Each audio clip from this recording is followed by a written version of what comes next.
Hey folks, I'm back. I have to apologize. I did disappear for a number of months there, and I've been sick, been dealing with some stuff that just hasn't been too good. So, but I am still alive, and I look to be getting back to it. But more on that later. We're going to look at a new product here. This is the Kangaroo mobile PC. This is by a company called InFocus. And it's showing up on the Microsoft Online Store, which is where I got it from, which means it's the signature edition with no that bloatware stuff that we dislike so much. But it's a cherry trail machine, and they've got a couple neat features on this. This is just a bit of an unboxing, and we'll do some quick tests before we actually get into a whole review here. I've never seen this thing before, so let's take a quick look at it. Mobile desktop. And here it is. We can get it out. If we can get it out. But the size of a passport hard drive. If you can see this. That, by the way, is my squeaky elbows. I'm not ripping one here.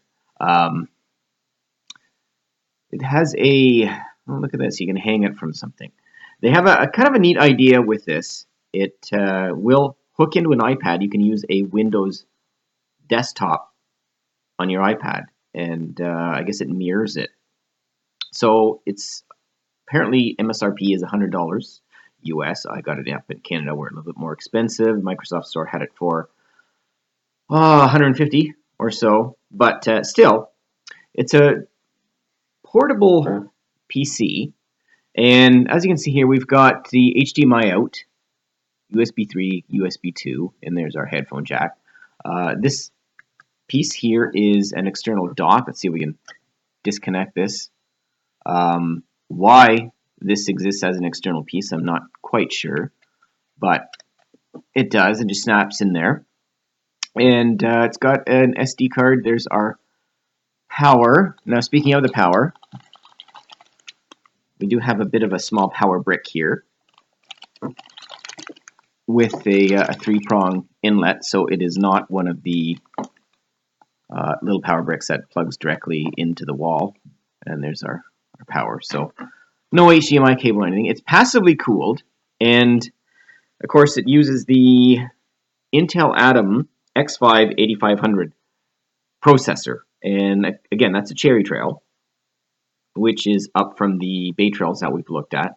And apparently, at least according to the theoretical performance of the graphics processor, it should be about twice as fast as the Baytrail, at least on games. That's kind of what we focus on here anyways. Anyway, now enough about me talking about this little thing, and I'll get it set up. It's Windows 10, 64-bit, as a matter of fact. It does come with 2 gig of RAM and a 64 gig eMMC hard drive. So we're kind of light on memory there. So when we're talking about running games on it, we still are limited by the 2 gig of RAM. But still, as a device, it's about the size of a PlayStation Vita or a passport drive.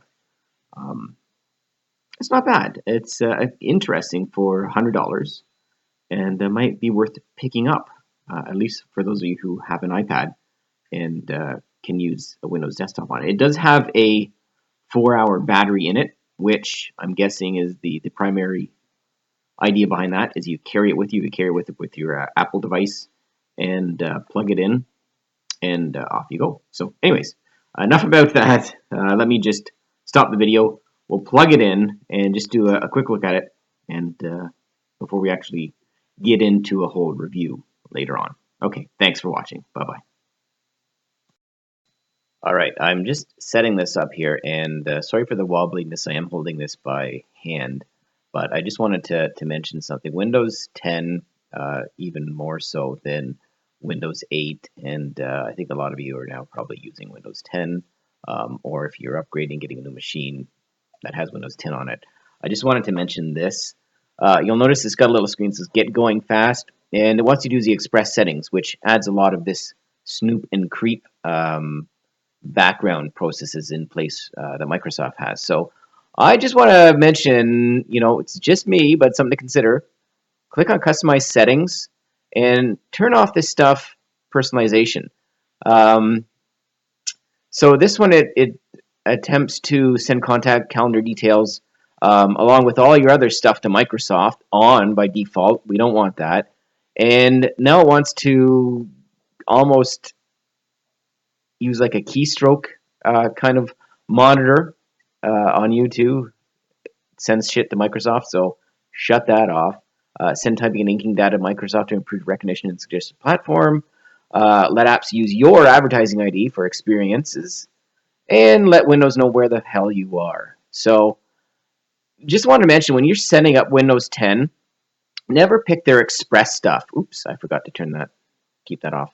Um, always always go in manually and turn a lot of their snoop and creep stuff off because they're attempting to gather a lot of information on you, and the government snoops on us so much we don't need Microsoft doing it, which Microsoft will send details to the government if requested according to laws and international regulations and shit like that.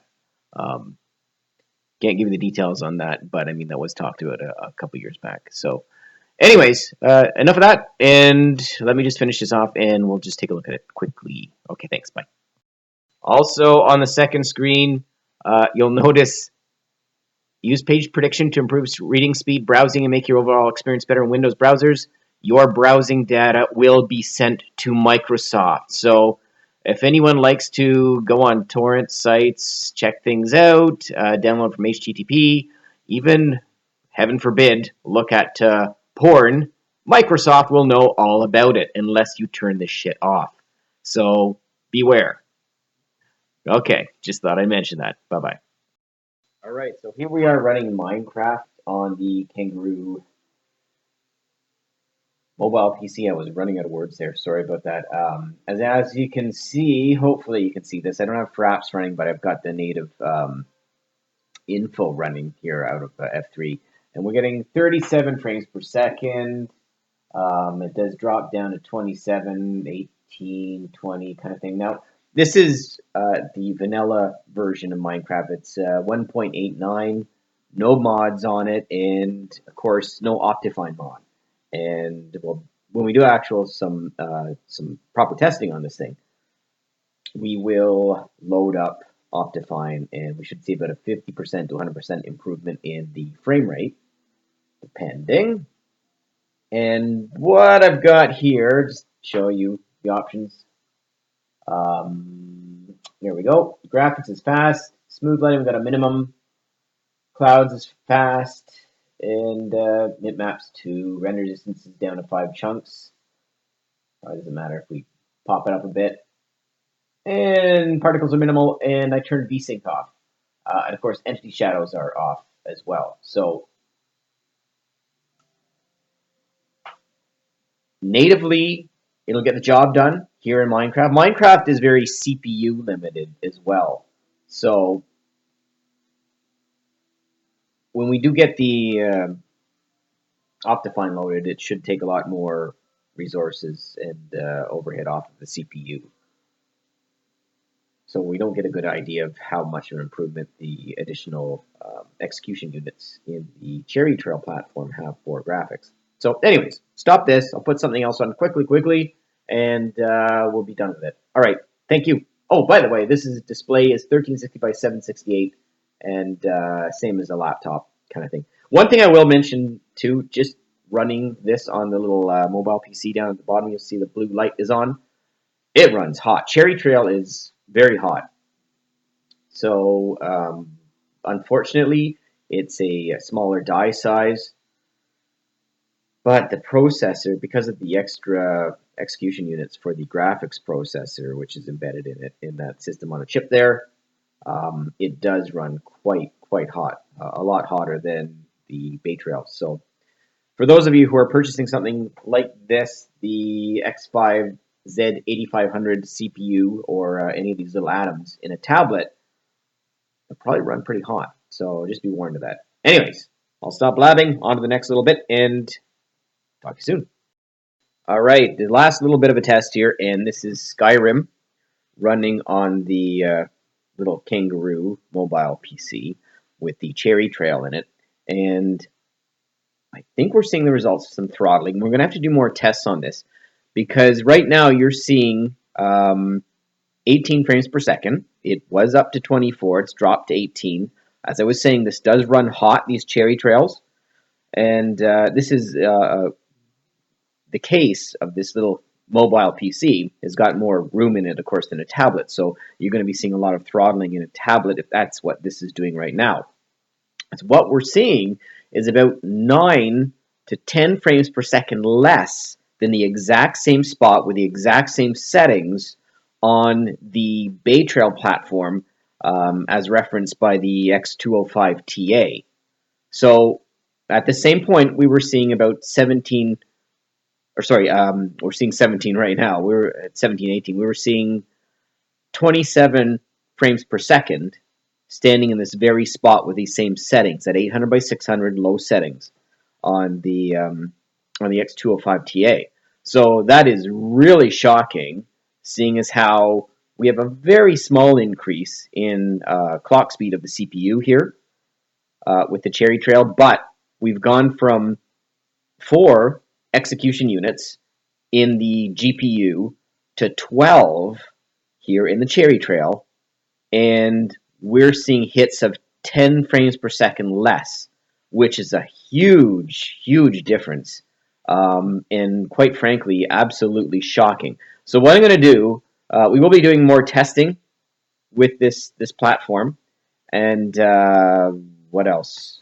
You know what I'm going to do? I'm going to let it cool down and run the same test to see if we're looking at the results of high heat throttling here with this processor platform. Now you'll see it. Look, it's bumped up to 23, 24, which still isn't as high as the Baytrail, absolutely, because we were hitting 27 there, but it's bumped up. So I think what we're seeing is throttling, and which is going to be a gigantic problem if you are there. Now we've dropped down to 16. It's going to be a gigantic problem if you're doing gaming on these Cherry Trails, which is, again, is very disappointing because the GPU is, at least on paper, looks a lot more powerful than what we had in the prior version of this processor. Anyways, with that, leave with that, and we'll be doing more testing coming up soon. So thanks for watching. Bye bye.